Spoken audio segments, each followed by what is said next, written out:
Today, 62 years ago, we achieved flag independence and reclaimed our dignity from the British colonial masters to stand and live on our own and to chart a new progressive path for the collective good of our people as an independent nation. Our founding fathers believed strongly in the promise of independence and the boundless potential of our people to build a nation that will be respected for its greatness and contributions to the advancement of the black race in particular and the world at large. The founding fathers were clear in their vision and overly patriotic in their mission to build a truly federal, democratic, and prosperous nation guided by a truly federal constitution, the rule of law, and the timeless values of equity, justice, and social solidarity. Sadly, this great vision was short-lived, and the march toward the nation's advancement was aborted and replaced by a strange, problematic, and dysfunctional federal system of governance by the illegal military adventurers.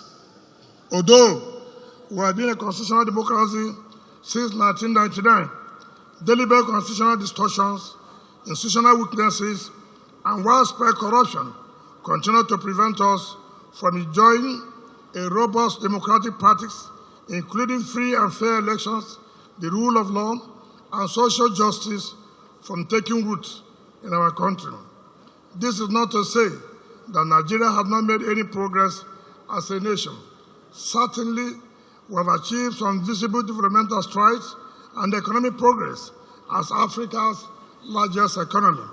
The fact that we have remained together despite the current conflicts and crisis of confidence is also worth celebrating as an achievement.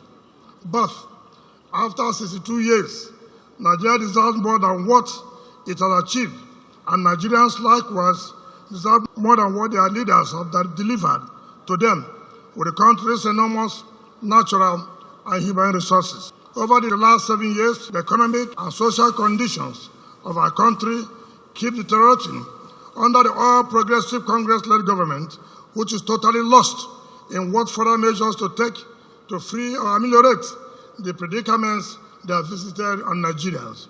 Life is sacrosanct, but the present federal government has failed in the most basic duty to the nation to protect the lives and property of its citizens.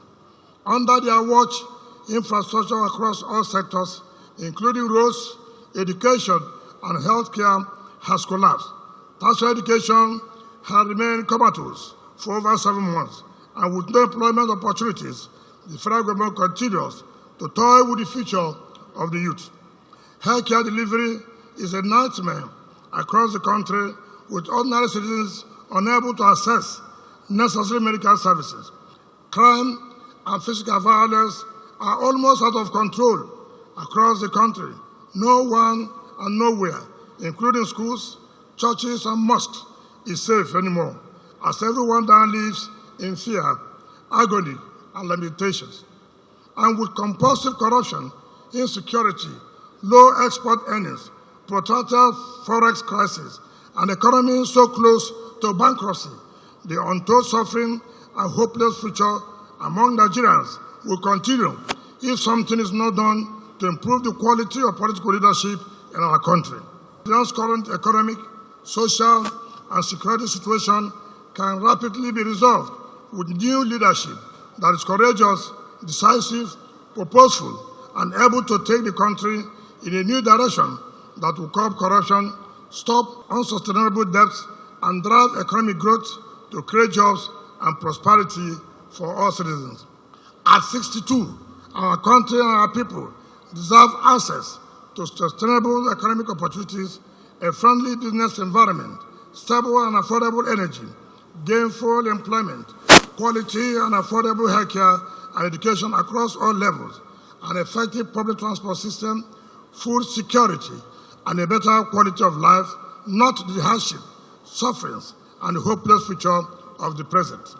We therefore need a government that cares about the unity of the country and the well-being of its citizens, a government that religiously commits to changing the present circumstances of the people and making life more meaningful for everyone. Interestingly, that is what we have been doing without holding back in the 7 years for our people here in Rivers State. We have provided road infrastructure in quality and quantity that are unmatched by any previous government since the creation of our state. No state, not even the federal government, can boast of the simultaneous construction of 12 flyovers and other major roads across the state in 3 years with Julius Berger Nigeria Limited as the contractor. But that is what our government has successfully executed. Additionally, the tremendous support we are giving to the federal security agencies has resulted in curbing crimes and made Rivers State one of the safest states in the country to invest, live, and bring up our children, including securing important legal victories that enabled us to recover several oil wells and gas fields hitherto denied to the state by the federal government. The 13% and other derivation funds from these oil fields have added appreciable resources to the state's revenue base, which we are deploying to accelerate the development of our state. We have also not given up in our determination to right the injustice associated with the collection and distribution of value-added taxes generated from the state by the federal government, just as we again call on the Supreme Court to please treat this matter with the urgency that it requires. This is the last time I will have the privilege of addressing this August ceremony as the governor of Rivers State. Let me therefore use the opportunity to thank the good people of Rivers State and Nigerians across the country for your prayers and the support you have ceaselessly given to our government from the beginning to date. We could not have achieved much without your support, and we are happy that today we can all stand up and together say with all boldness that Rivers State is the pride of the nation in good governance and delivery of development infrastructure. We may not have achieved all that we promised, but we have delivered significant milestones on our development programs for the next government to consolidate and expand. But before then, be assured that we shall continue to work and deliver development projects to all parts of the state until our last day in office, when our mandate will expire. Finally, as we celebrate our 62 Independence Day, let us all believe and continue to keep faith that we can together rescue, rebuild, and restore our nation to greatness and create the bright future we want for ourselves, our children, and our grandchildren. I therefore call on all citizens to stand up and participate effectively in the 2023 general elections by voting for the right leaders with the capacity to successfully drive our collective aspirations to build a united, secure, and prosperous nation.